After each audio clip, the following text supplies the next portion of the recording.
નમસ્કાર દર્શક મિત્રો, IHRTC ન્યૂઝમાં આપનું હાર્દિક સ્વાગત છે। હું છું આપની સાથે સંધ્યા। તો સમાચારની શરૂઆત કરતા પહેલા નજર કરીશું આજના મુખ્ય સમાચાર પર। અંકલેશ્વરના ભરણ ગામ નજીક વાછરડા ભરેલા ટેમ્પોને રોકવા અકસ્માત કરવો ભારે પડ્યો। જીવદયા પ્રેમીઓ સામે હત્યાના પ્રયાસનો ગુનો દાખલ। અંકલેશ્વર ઔદ્યોગિક વસાહતમાંથી વિદેશી દારૂનું ગોડાઉન ઝડપાયું। એલસીબી પોલીસે બાતમીના આધારે દરોડા પાડી મોટા પ્રમાણમાં વિદેશી દારૂ સાથે એકને ઝડપી લીધો। ચૈતર વસાવાના સમર્થનમાં બે મુખ્યમંત્રીઓ ભરૂચમાં નાખશે ધામા। મુખ્યમંત્રીઓ આગમન સાથે શક્તિ પ્રદર્શન કરનાર હોવાની તૈયારીઓ શરૂ। નર્મદા મૈયા બ્રિજ ઉપરથી મોતની છલાંગ લગાવનારનો મૃતદેહ બીજા દિવસે મળ્યો। પરિવારજનોમાં શોકનું મોજું। પાનોલી પોલીસ મથકમાં ઈજાગ્રસ્ત ફરિયાદી અસલમ ગફુર મુલતાનીએ ફરિયાદ નોંધાવી છે, જેમાં તેણે આક્ષેપ કર્યા છે કે તેઓ પોતાના ટેમ્પો નંબર GJ26T1605માં ગાયોને વાછરડા ભરીને ભરણ ગામથી દીણોદ ગામ તરફ જવાના રસ્તા ઉપર જતા હતા। તે વખતે સામેથી આવેલી ગાડીના નીરવ પટેલ, ભરત ભરવાડ અને નેહા પટેલ તથા અન્ય એક મળી 4 જણાએ ભેગા મળી ટેમ્પોને રોકવા અકસ્માત કરી ટેમ્પો રોડની સાઈડ નીચે ઉતારી દેતા ટેમ્પો ચાલક ઈજાગ્રસ્ત થવા સાથે તેને મારતા ગંભીર ઈજાઓ થતા સારવારથી ખસેડવામાં આવ્યો હોવાનો આક્ષેપ થયો છે। ઈજાગ્રસ્તને ધારદાર હથિયાર વડે તથા લાકડી તથા હાથ વડે મારવામાં આવ્યો હોય તેવો આક્ષેપ થયો છે।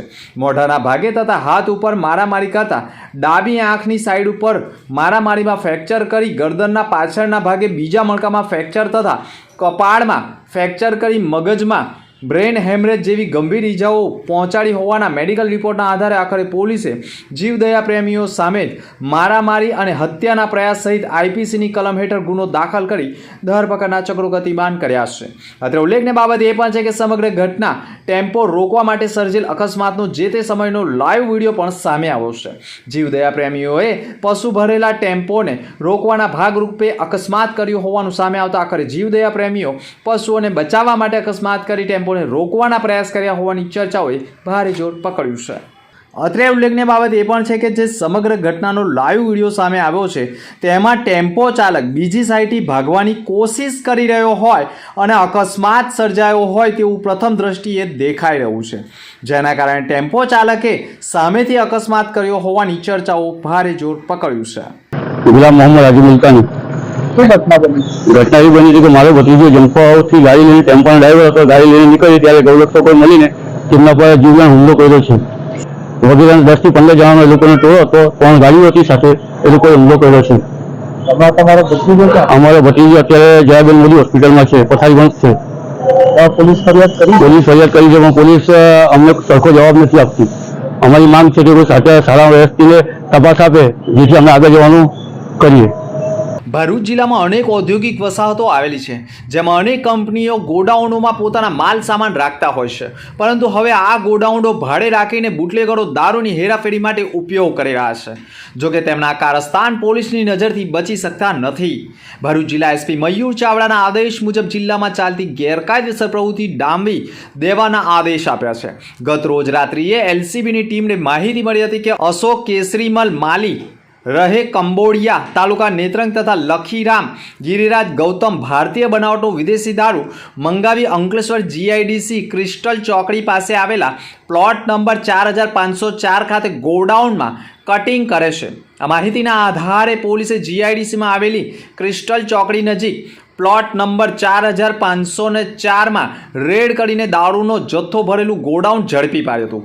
પોલીસે ગોડાઉન તથા આઈસર ટેમ્પોમાંથી દારૂની બોટલ નંગ 13,656 કુલ કિંમત ₹19,23,000 તથા આઈસર ટેમ્પોની કિંમત 15 લાખ સહિત 34,23,000ના મુદ્દામાલ સાથે એક ઈસમ રામદાસ રમણભાઈ વસાવાને પકડી પાડી અશોક કેસરીમલ માલી અને લખીરામ ગિરિરાજ ગૌતમને વોન્ટેડ જાહેર કરી તેમની સામે ધરપકડના ચક્રો ગતિમાન કરાયા છે। ભરૂચ જિલ્લા જેલ ખાતે આજીવન કેદની સજા ભોગવતા પાક્કા કેદી ભાઈલાલ ગોપાલ વસાવા, અભયસિંહ ગોપાલ વસાવા, પ્રફુલ્લચંદ્ર રતિલાલ વસાવા નાઓને 20 વર્ષ કરતાં વધુ સમય સજા ભોગવેલ હોય તેઓની વર્તુળક સારી હોય, સરકારશ્રીના નક્કી કરેલા ધારાધોરણ મુજબ પાત્રતા ધરાવતા હોય, CRPC કલમ 433A મુજબ મજકૂર કેદીની વહેલી જેલ મુક્તિ માટે જેલ અધિક્ષક દ્વારા ઝડપી કાર્યવાહી કરી સંબંધિત અધિકારીઓના અભિપ્રાય મેળવી અને જેલ સલાહકાર સમિતિ તરફથી પણ હકારાત્મક અભિપ્રાય મળતા જ સજા ભોગવી રહેલા કેદીની વહેલી જેલ મુક્તિ માટે સરકારશ્રીના દરખાસ્ત મોકલી આપતા સરકારશ્રીએ બાકીની સજા માફ કરીને વહેલી જેલ મુક્તિનો આદેશ કરતા ઇન્ચાર્જ અધિક્ષક NP રાઠોડ દ્વારા આજરોજ જેલમુક્ત કરી સારા અને ઉજ્જવળ ભવિષ્યની કામનાઓ સાથે વિદાય કરેલ જેલમુક્ત થતા પરિવારજનોમાં ખુશીનો માહોલ સર્જાઈ ગયો હતો અને છૂટ્યા બાદ પરિવારજનો સાથે મુલાકાત થતા લાગણીસભર દ્રશ્યો સર્જાઈ ગયા હતા. જિલ્લા જેલ ખાતે આજીવન કેદની સજા ભોગવી રહેલા પાકા કેદી નામ છે ભૈલાલભાઈ ગોપાલભાઈ વસાવા, અભયસિંહ ગોપાલભાઈ વસાવા અને પ્રફુલ્લચંદ્ર રતિલાલ વસાવા. તેઓએ છેલ્લા 20 વર્ષ જેટલો સમય જેલમાં પસાર કરેલો. તેઓની વહેલી જેલ મુક્તિ માટેની કાર્યવાહી કરી સંબંધિત અધિકારીઓના અભિપ્રાય મેળવી તેઓની જેલ સલાહકારની મિટિંગનું આયોજન કરી સંબંધિત અધિકારીઓના હકારાત્મક અભિપ્રાય મેળવી તેઓની વહેલી જેલ મુક્તિ માટે સરકારશ્રીમાં દરખાસ્ત મોકલી આપતા તેઓ તરફથી બાકીની સજા માફ કરી અને વહેલી જેલ મુક્તિનો આદેશો કરતા આજ રોજ તેઓને અમે જેલ મુક્ત કરેલ છે. હરિપ્રબોધમ પરિવાર દ્વારા સમૂહ લોક જાગૃત સંદેશ તથા જાન્યુઆરી 2025માં યોજાનાર હરિપ્રબોધમ યુવા મહોત્સવનું આમંત્રણ પાઠવવામાં આવ્યું હતું. જે નિમિત્તે આવનારી 22 જાન્યુઆરીના દિવસે ભવ્ય રામ મંદિરમાં ભગવાન શ્રી રામની મૂર્તિ પ્રતિષ્ઠા થવા જઈ રહી છે. જે સંદર્ભમાં ભરૂચના હરિપ્રબોધમ પરિવાર દ્વારા 22 જાન્યુઆરીના દિવસને લઈ ભરૂચની જનતા ખૂબ જ ધામધૂમથી અને ઉત્સાહપૂર્વક ઉજવે છે. તે નિમિત્તે લોક જાગૃતતા માટે મા નર્મદાના કિનારે 800 હરિભક્તો દ્વારા સમૂહમાં સંદેશ પાઠવવામાં આવ્યો હતો. તદ ઉપરાંત આવતા વર્ષે જાન્યુઆરી 2025માં હરિપ્રબોધમ પરિવાર દ્વારા ભવ્ય યુવા મહોત્સવ ઉજવવા જઈ રહ્યો છે. જે નિમિત્તે દેશ વિદેશમાંથી 2 લાખ હરિભક્તો હાજર રહેશે. તે નિમિત્તેનું આમંત્રણ ભરૂચ, ગુજરાત અને દેશ વિદેશના હરિભક્તો અને જાહેર જનતાને પાઠવવામાં આવ્યું હતું. આ કાર્યક્રમમાં હરિપ્રબોધમ પરિવારના યુવા પ્રમુખ મિલિંદ પટેલ તથા શહેરના ધારાસભ્ય રમેશ મિસ્ત્રી, ખુમાનસિંહ વાસિયા, નિરલ પટેલ અને અન્ય આગેવાનો ખાસ હાજર રહ્યા હતા. દિલ્હીના મુખ્યમંત્રી અરવિંદ કેજરીવાલ અને પંજાબના મુખ્યમંત્રી ભગવત માન નેત્રંગમાં ચૈતર વસાવાના સમર્થનમાં વિશાળ રેલી યોજવા માટે 7મી જાન્યુઆરીએ આવી રહ્યા છે. જેમાં સુરત એરપોર્ટ ઉપર સવારે બંને મુખ્યમંત્રીનું આગમન થયા બાદ નેત્રંગમાં રેલી સ્થળ ઉપર આવીને ચૈતર વસાવાના સમર્થનમાં રેલીને સંબોધન કરશે.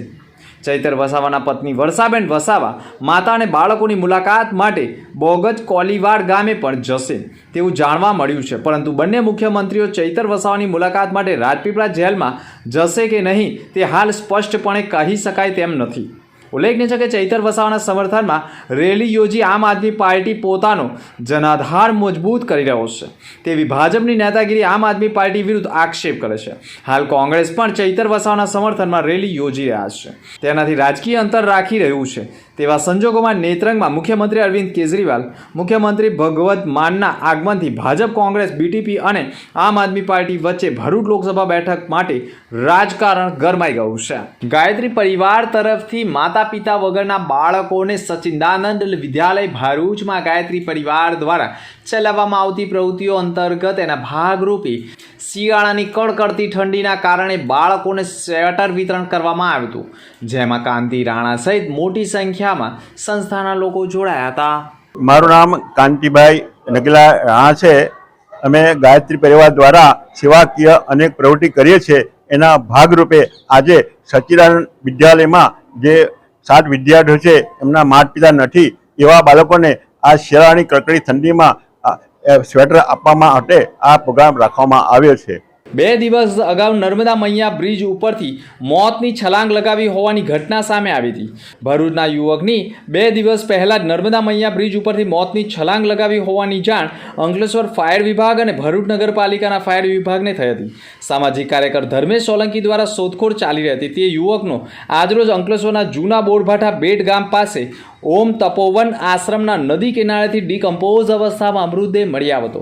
તેની તપાસ કરતા તે કસબનો હોવાનું માનવામાં આવી રહ્યું છે.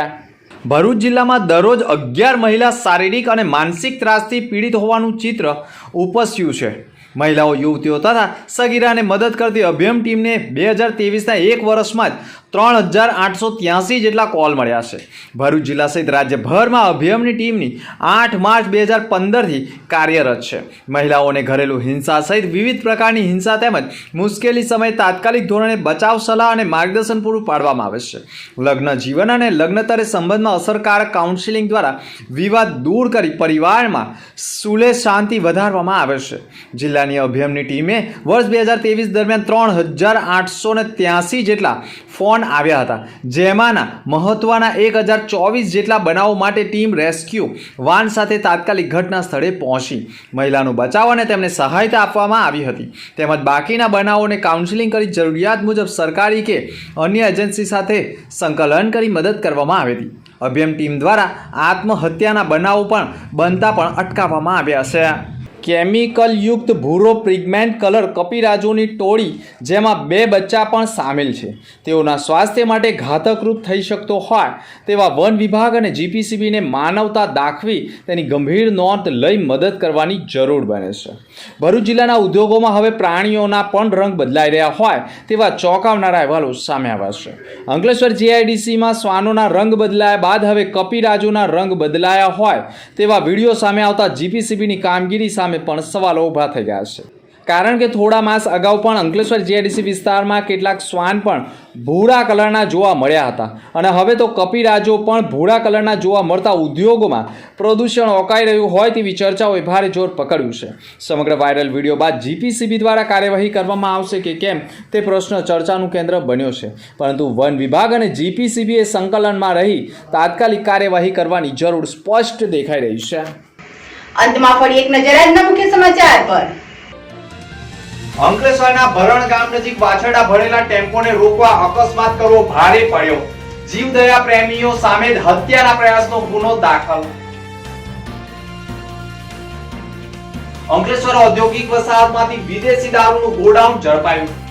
એલસીબી પોલીસે બાતમીના આધારે દરોડા પાડી મોટા પ્રમાણમાં વિદેશી દારૂ સાથે એકને ઝડપી લીધો. ચૈતર વસાવાના સમર્થનમાં 2 મુખ્યમંત્રીઓ ભરૂચમાં નાખશે ધામા. મુખ્યમંત્રીઓ આગમન સાથે શક્તિ પ્રદર્શન કરનાર હોવાની તૈયારીઓ શરૂ. નર્મદા મૈયા બ્રિજ ઉપરથી મોતની છલાંગ લગાવનારનો મૃતદેહ બીજા દિવસે મળ્યો. પરિવારજનોમાં શોકનું મોજું. તો આ હતા અત્યાર સુધીના સમાચાર. નવા સમાચાર સાથે ફરી મળીશું. નમસ્કાર.